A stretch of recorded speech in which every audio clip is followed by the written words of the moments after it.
नमस्कार मित्रांनो, मी रुपेश कुमार जैन आपल्या टॅलीवैद दिशाई या यूट्यूब चॅनलवर खूप खूप स्वागत करीत आहे.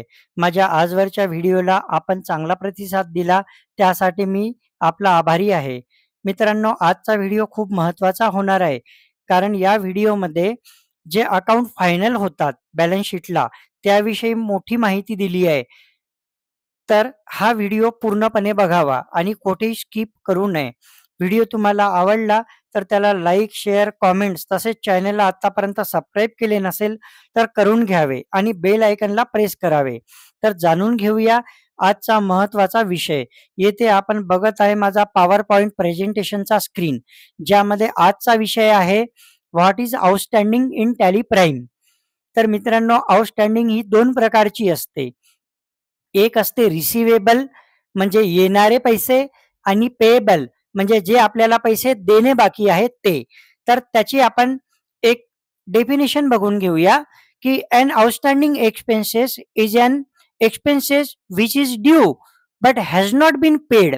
याचा अर्थ असा की तुम्ही जो खर्च आहे त्याचा उपभोग या वर्षात तर घेत आहे, मात्र त्याची जी अमाऊंट आहे तुम्ही पेड केलेली नाही आहे. म्हणजे वर्ष संपल्यानंतर पेड केलेली आहे, म्हणजे नेक्स्ट इयरला पेड केलेली आहे, मात्र खर्च तो याच वर्षीचा आहे. तर अशा खर्चांना आपण पेएबल एक्सपेन्सेस म्हणतो. म्हणजे जे एक्सपेन्सेस आपण उपभोग घेतलेला आहे मात्र पैसे दिलेले नाही. त्यानंतर सेकंड डेफिनेशन बघा रिसिवेबलची की an expenses become outstanding when the company has taken the benefit but the related payment has not been made. म्हणजे जे काही खर्च असतील, कारण खरेदी किंवा खरेदीचे बिल्स असतील, तर त्या बिलाचा उपभोग तुम्ही याच वर्षात घेतलेला आहे. त्याचा बेनिफिट तुम्ही याच वर्षात घेत आहे. मात्र त्याचा पेमेंट जे आहे, ते पेमेंट तुम्ही कधी करणार आहे? तर नेक्स्ट इयरला करणार आहे. Has not been made payment in this year. या वर्षात तुम्ही पेमेंट करणार नाही आहे. तर त्या अंतर्गत येणारे कोणकोणते हेड आहे ते आपण बघून घेऊया मित्रांनो. तर बघा, रेंट रिसिवेबल. रेंट रिसिवेबलचा अर्थ असा होईल की तुम्ही कोणाला मकान, दुकान किंवा गोडाऊन भाड्याने दिलेला आहे आणि 12 महिन्यातून तुम्हाला 11 महिन्याचे पैसे तर येऊन गेलेले आहे. कारण शेवट फरवरीचा तुम्हाला मार्चमध्ये येऊन गेलेला आहे. मात्र मार्चचं जे रेंट आहे तो जो तुमचा रूममेट असेल किंवा कोणी असेल, तर तो तुम्हाला मार्चचं भाडं मार्चमध्ये देणारच नाही. तो देईन नेक्स्ट इयरला एप्रिलमध्ये. तर तुम्हाला तुमची अकाउंटिंग करताना रेंट रिसिवेबलच्या नावाने मार्चचं जे रेंट आहे ते बाकी दाखवावं लागेल. म्हणजे ते भाडं तुम्हाला येणं बाकी आहे, म्हणजेच रेंट रिसिवेबल. त्यानंतर सॅलरी रिसिवेबल. जर तुम्ही सॅलरी पर्सन आहे आणि स्वतःची अकाउंटिंग तुम्ही करत आहात, तर तिथे तुम्हाला बघायला मिळेल की 12 महिन्यामधून 11 महिन्याचे पैसे तर तुम्हाला त्याच वर्षात मिळाले. मात्र मार्चची जी सॅलरी आहे ती तुम्हाला नेक्स्ट इयरला फर्स्ट वीकमध्ये एप्रिल महिन्यात मिळून जाईल. पण मार्चची तुम्हाला सॅलरी मार्चमध्ये न मिळाल्यामुळं तुम्हाला बॅलन्स शीटला सॅलरी रिसिवेबल या हेडच्या अंतर्गत बाकी दाखवावी लागेल, सॅलरी रिसिवेबल. त्यानंतर इंटरेस्ट रिसिवेबल. बँक तुम्हाला तुमच्या असलेल्या जमा पैशावर व्याज देत असते, क्वार्टरली, हाफ इयरली, इयरली. जर तुम्हाला मार्चचं इंटरेस्ट नाही मिळालं तर तुम्हाला तुमच्या अकाउंटिंगमध्ये तुम्हाला इंटरेस्ट रिसिवेबलच्या हेडमध्ये तुम्हाला येणे असलेले व्याज 31 मार्चला बाकी दाखवावं लागेल. त्यानंतर बिल्स रिसिवेबल म्हणजे काय? जर तुमचे सन्ड्री डेटर्स आहे, उधारीचे ग्राहक आहे, ज्यांना तुम्ही उधारीवर माल विकला, त्यांना तुम्ही मार्चमध्ये माल विकलेला असेल शेवटी आणि त्यांनी जर ते पैसे मार्च नंतर एप्रिलमध्ये दिले, तर एप्रिलमध्ये तर न्यू इयर नेक्स्ट इयर येऊन जातो. त्यावेळेस तुम्हाला ते पैसे मार्चमध्येच बाकी दिसतील. म्हणजे चालू वर्षात मार्चमध्ये ते पैसे तुम्हाला आले नसल्यामुळं ते तुमच्यासाठी बिल्स रिसिवेबल झाले. आणि बिल्स रिसिवेबल कोणाकडून असते मित्रांनो? सन्ड्री डेटर्स, जे आपले उधारीचे ग्राहक आहे. आणि असे उधारीचे ग्राहक तुम्हाला बॅलन्स शीटच्या ऍसेट साइडला दिसतील. तुम्हाला माहितच आहे balance sheet have 2 side. Right hand side as known as current side and left hand side as known as current liabilities side. अशा ह्या 2 साइड असतात. तर करंट ॲसेट साइडला सर्व प्रकारचे रिसिवेबल आणि सन्ड्री डेटर्स दिसतील. तर करंट लायबिलिटी साइडला सर्व प्रकारचे payable account, sundry creditor, capital याप्रमाणे तुम्हाला हेड दिसतील. तर चला मित्रांनो, यापैकी आपल्याला जेवढं टॅलीमध्ये बघता येईल तेवढं आपण आता समोरचा टॅलीच्या स्क्रीनमध्ये बघूया की तिथे कशी डाटा एंट्री होते आणि बॅलन्स शीटला कसं आउटस्टँडिंग शो होत असते. तर इथे मी तुम्हाला घेऊन चालतोय माझ्या टॅलीच्या स्क्रीनमध्ये. तर इथे बघा, गेटवे ॲप टॅलीमध्ये तुम्हाला दिसत आहे की एक कंपनी मी इथे क्रिएट करून ठेवलेली आहे, टॅली वैद दिशाई, आणि हेच माझ्या यूट्यूब चॅनलचं नाव आहे टॅली वैद दिशाई. तर येथे गेटवे ॲप टॅलीमधून आपण पाहूया आधी की आउटस्टँडिंग प्रोग्राम कसा असतो. तर मी इथे डिस्प्लेवर आलो मित्रांनो. इथे मी स्टेटमेंट्स ऑफ अकाउंटमध्ये आलो आणि इथे बघा तुम्हाला आउटस्टँडिंग दिसत आहे. आउटस्टँडिंग दोन प्रकारची असते. एक असते रिसिवेबल, ही रिसिवेबल, आणि ही पेएबल.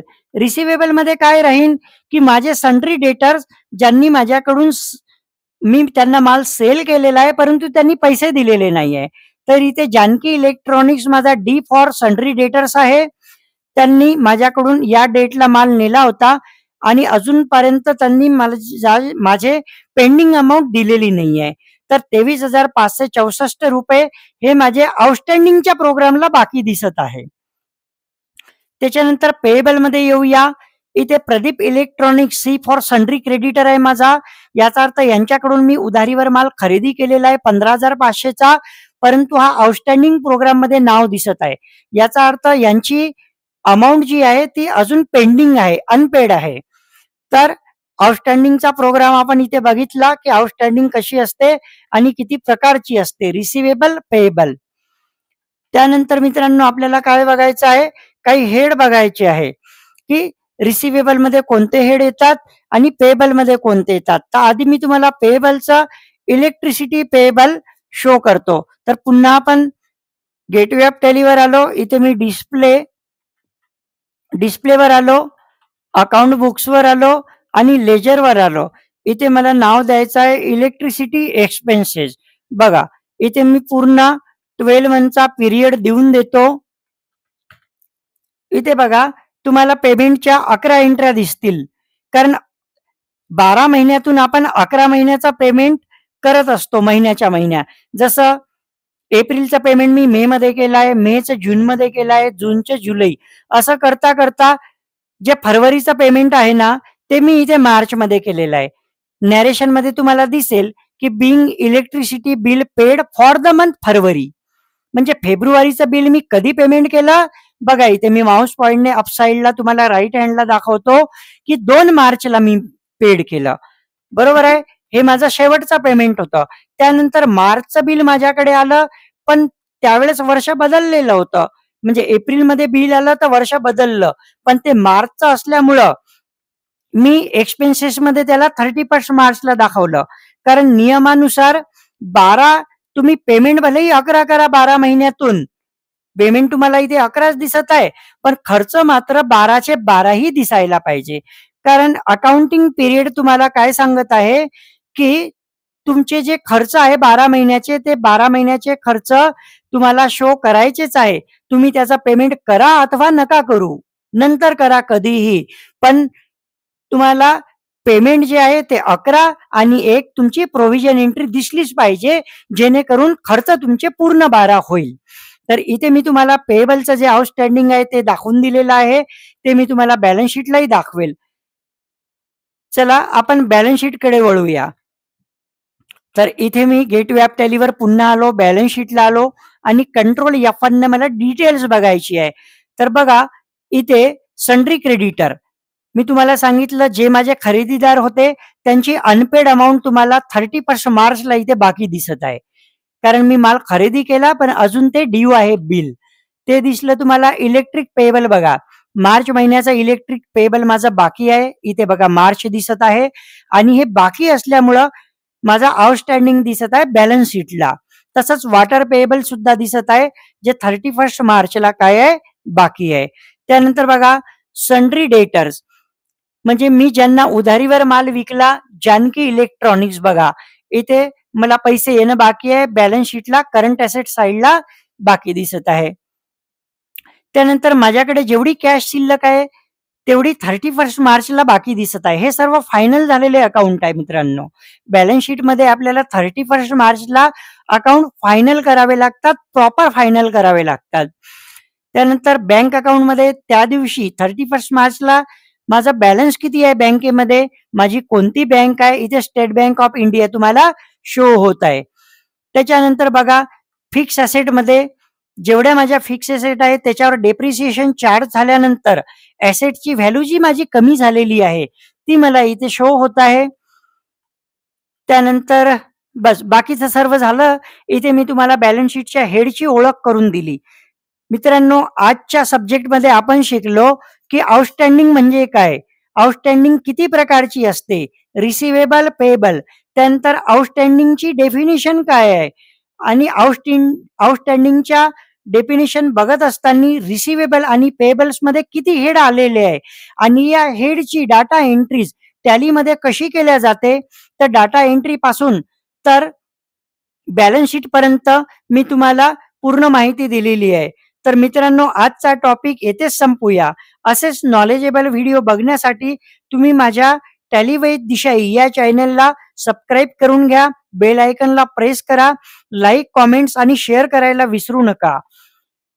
जय हिंद, वंदे मातरम.